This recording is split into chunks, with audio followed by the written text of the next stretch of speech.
Our next guest is the government official in charge of making sure our nuclear arsenal is safe and ready if needed. The Energy Secretary Chris Wright here on set.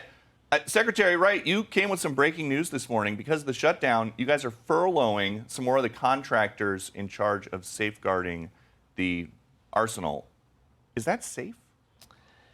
We're going to maintain safety and security of the existing nuclear arsenal, which is essential for the sovereignty of our nation. But it's deeply irresponsible to see the Democrats run this, more than a month now. And unfortunately, we ran out of budget gymnastics we could play, and we have to start furloughing workers who are developing our next generation nuclear weapons and nuclear stockpile. This is very frustrating to me and angering, frankly. How much advance notice did you have from the president the other day when he made the big announcement when we were in South Korea that the United States was going to restart nuclear weapons testing?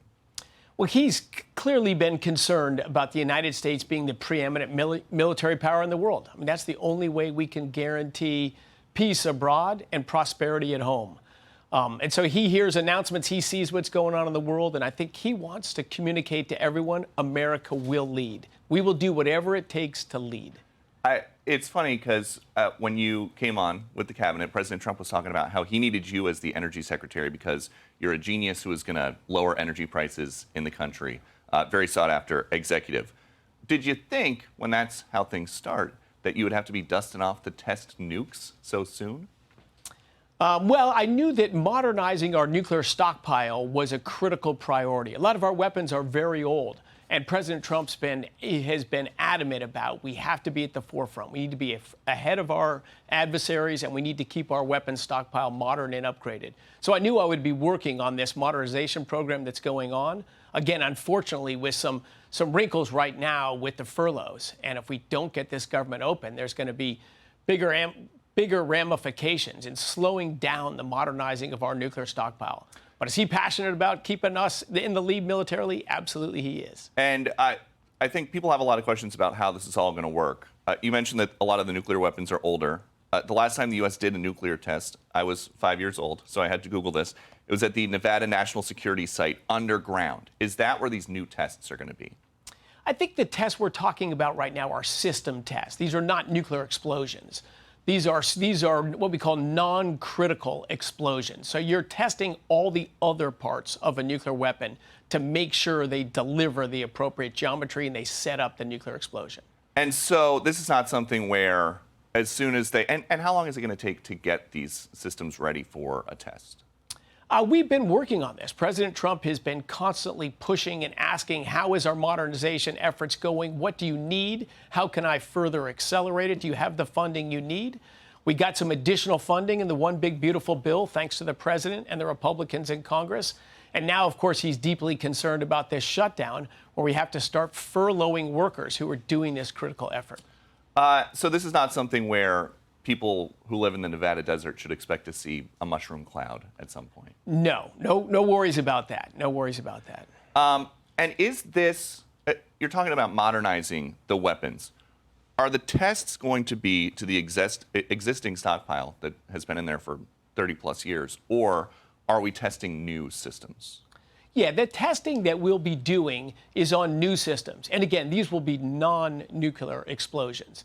These are just developing these sophisticated systems so that our replacement nuclear weapons are even better than the ones they were before. They're reliable in all circumstances, under all conditions, and they deliver the performance they were designed for. The Vice President, J.D. Vance, talked about this a little bit, and we do have a clip that we want to play. It's an important part of American national security to make sure that this nuclear arsenal we have actually functions properly, and that's part of a testing regime. To be clear, we know that it does work properly, but you got to keep on top of it over time, and the president just wants to make sure that we do that. How do we know that they work if we haven't had a test in 30 years? Yeah, it is an amazing...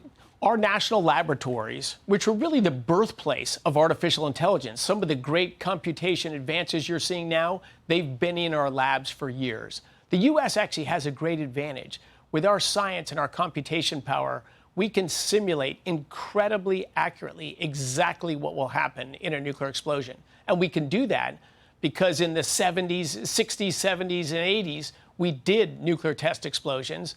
We had them detailedly instrumented, and we measured exactly what happened. Now we simulate what were the conditions that delivered that, and as we change bomb designs, what will they deliver? We have a reasonable advantage today in nuclear weapons design over all of our adversaries. And I got to ask before we move on to our other subject, the #1 movie on Netflix right now, A House Full of Dynamite, is about how people in this town would deal with an incoming nuke. Have you seen it? I have not, but now I got it. I got to check it out tonight. Go check it out and then come back and tell us what you think.